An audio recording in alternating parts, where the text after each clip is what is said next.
位观众朋友，大家好，欢迎您收看藏人行政中央电视台本周西藏华语节目。今天是藏历2145年7月27号，公元2018年9月7号。今天的主要新闻有：尊者接受长寿仪轨，并表示将要住世超过100岁；流亡僧俗民众庆祝西藏民主日第58周年。流亡藏人社区成功人士图片展在欧洲议会举行。联合国专家组观察中国在西藏的歧视性做法。流亡藏人在伦敦沃尔瑟姆森林市政厅前举办西藏国旗升起活动。下面请看详细内容。西藏3区流亡藏人团队代表和居住在印度各地的流亡藏人共同向达赖喇嘛尊者举行永久住世仪轨。9月3号，流亡在印度的西藏3区代表和噶伦堡、甘妥克、大吉林和西京藏人共同在印度北部达兰萨拉大乘法院向达赖喇嘛尊者举行了永久住世仪轨。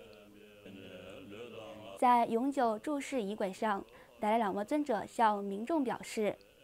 那兰陀各智者透过智慧来延续佛法，并称自己是他们的崇拜者之一。尊者表示，当前古印度那兰陀文化的完整体系只能在藏文中才能还原，所以很多聪明的中国人在学习佛法时都很重视学习藏文。几千年来，藏人的祖先保存了那兰陀丰富的佛教知识，使藏人在这方面很专业。鉴于此，西藏人民有责任继续保护和发展祖先遗留给我们的这些宝贵精神财富。我们因拥有如此博大精深的知识文化而感到自豪。另外，尊者还呼吁藏人民众要保护和发展好本民族丰富的藏语文。藏语有可能为所有众生带来福利。最后，尊者还表示感谢各方信众举办的永久住世仪轨，并表示他将会尽力弘扬佛陀教法，并按信众的祈愿将会住世超过100岁，并随时发挥余热，为所有佛教徒及众生做贡献。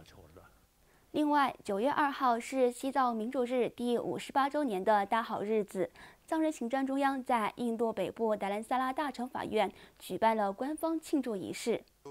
藏人行政中央司政洛萨桑格、西藏人民议会议长索南丹培以及达兰萨拉僧俗民众等数百人参加了庆祝民主日活动。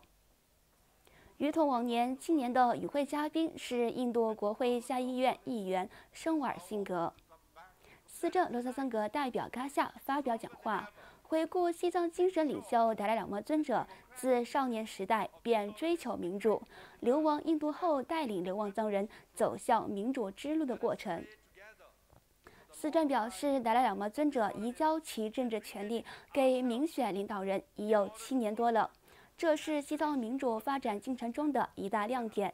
尤其是尊者为西藏人民的眼前与长远利益而做出的一项伟大壮举，我们应该对此感到自豪。随后，西藏议会议长堪布索南丹培代表议会发表演讲。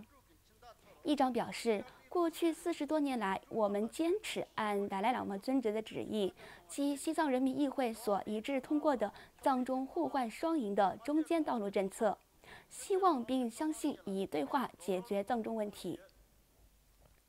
他指出，中国政府不得不按社会需求和时代潮流向积极的方向发展，并肩负责任。因此，强烈呼吁中共领导人要放弃强硬政策，通过藏中互换途径尽快启动和谈。与此同时，藏人行政中央驻布鲁塞尔办事处于8月27号至31号在欧洲议会举行了一场主题为“散居藏人成功故事”的摄影展。本次展览由西藏利益集团总裁托马斯麦先生主持。此次展览图片皆由著名摄影师阿尔贝诺女士拍摄，并在世界各地展出。贝蒂诺女士已在过去10多年来追随那些在中国压迫下流亡他国的藏人身影，并记录下他们在印度、尼泊尔、台湾、美国、英国、法国、瑞士、比利时、荷兰和加拿大等国内开始的人生新里程。联合国消除种族歧视委员会在其第96届会议上通过了关于中国第14次至第17次合并定期报告的结论性意见。该报告是在几周前，即8月10号和13号，联合国消除种族歧视委员会对中国进行审议后发布的。委员会对恐怖主义的广泛定义及其对极端主义的模糊提及，以及中国立法中对分裂主义的定义不明确，对此表示关注。这可能被用来将西藏人、维吾尔人和其他民族公民对宗教的和平表达定为犯罪，并促进其剖析，以及还对西藏和平政治抗议者和人权维护者的酷刑和虐待表示关切。委员会还注意到中共当局对就业方面的种族歧视，特别是西藏人在招聘广告和招聘过程中面临的歧视，并表示对此将给予关切。接下来，请看今天的最后一则新闻。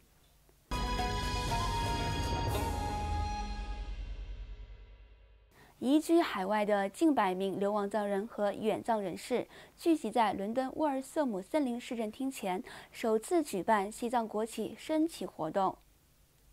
9月4号，近100名移居海外的流亡藏人和远藏人士聚集在东伦敦沃尔瑟姆森林市政厅前，首次举办了一场西藏国旗升旗活动。该市市长和当地部分议员出席了升旗活动。此次举办的升旗仪式是为了庆祝西藏人民在过去将近60年来实践民主进程中取得的巨大成果。这一进程是在20世纪60年代由西藏精神领袖达赖喇嘛尊者领导下开始的。这次活动的主持人、当地议员卡斯特里奥特欢迎大家参加升旗仪式，并简要介绍了举办此次活动的意义。当天与会的藏人行政中央驻英国办事处代表曲北次仁先生首先感谢市长为主的各位政要以及其他人士参与西藏国旗升旗活动。在回顾流亡西藏的民主发展进程时，次仁先生提到，我们藏人很幸运拥有这样一位具有远见的领袖——第14世达赖喇嘛尊者，他为西藏人民开创了民主之路。在一系列的讲话活动结束后，当地藏人青年齐唱西藏国歌，升西藏国旗，并展开了充满活力的西藏文化表演，赢得了该国众多市民的关注和赞赏。